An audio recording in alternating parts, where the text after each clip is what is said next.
My name is Stephanie Skonos. I'm a registered dietitian. I work here at the Center for Family Health, and I am going to talk a little bit about some of what I do as a registered dietitian working with our patients. The first thing I tell patients is that I am a nutrition expert, and I always introduce myself that way so that folks understand that the food and nutrition information they get is reliable information from reliable science-based sources.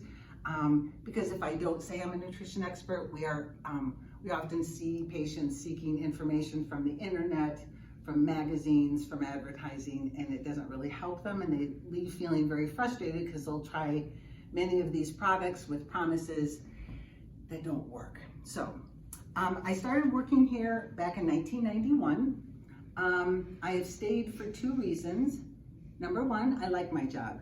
Many patients come to me feeling frustrated with all their attempts over the years to change their diet, to learn how to enjoy exercise, to somehow and they feel very stuck. So the thing that I really enjoy doing is working with patients on a level that really helps them identify what their barriers are and begin to resolve them, which is very empowering to patients. And that's really exciting. And yeah, so anybody can change, but many people have no experience with how that works. So that's what I do, and that's what I enjoy, and that makes me love my job. The other reason I stay is I believe in our mission statement. The Center for Family Health mission is to open the door to healthcare for all. Most patients are not going to see a registered dietitian unless they're in a hospital setting, and they would have to have a very specific diagnosis. They would also have to have some sort of insurance that would cover that visit. Here, we offer the service completely free of charge. And it was a decision made many years ago to not make cost a barrier. So class is free, individual consults are free, weekly lifestyle therapy is free. Even if the patient has a copay to see their provider, I'm free. And patients love that, and so do I. And it makes it, yeah, people are gonna get their money's worth. Okay, one more thing.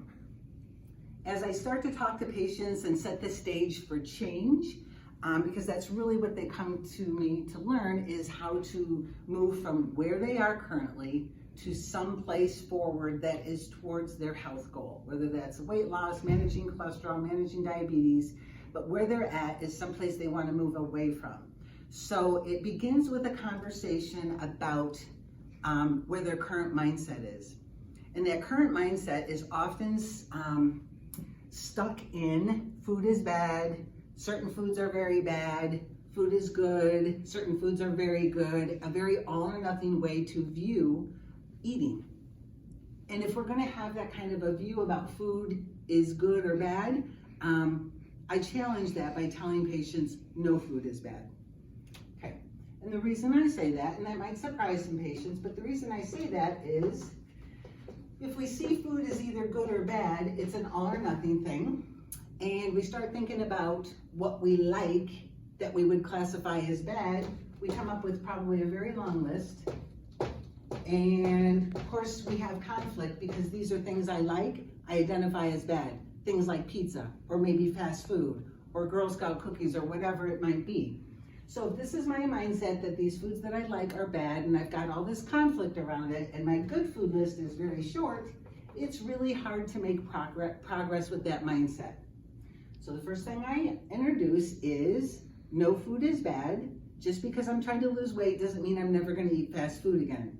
But I need to relax the food rules, get out of this all or nothing mindset, and practice something called moderation.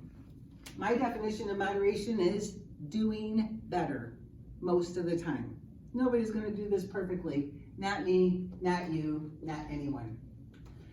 So I explain it this way. If 10 is like no pizza until I reach my weight loss goals, or 10 is like I'm dieting, I've been so good, and then all of a sudden I'm bad because I ate a cookie, or I had pizza at work, it was brought in free, I couldn't resist, and I start calling myself like bad, or that I cheated, or I somehow didn't do it right, probably what's going to happen is, since I have that all or nothing thinking, I'm going to quit.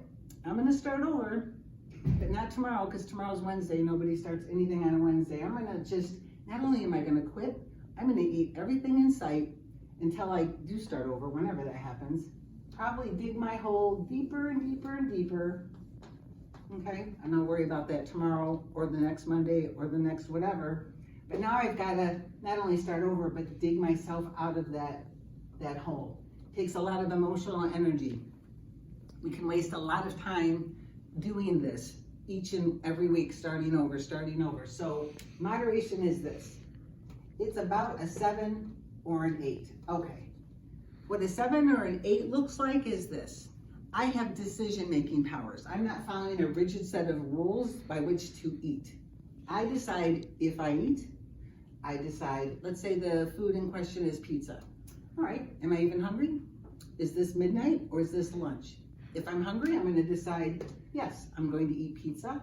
How many slices am I gonna eat? What am I gonna have with it? I actually brought an apple and some carrots. I'm gonna have those with my 1 slice of pizza if that's what I choose to eat. I'm still gonna take my walk.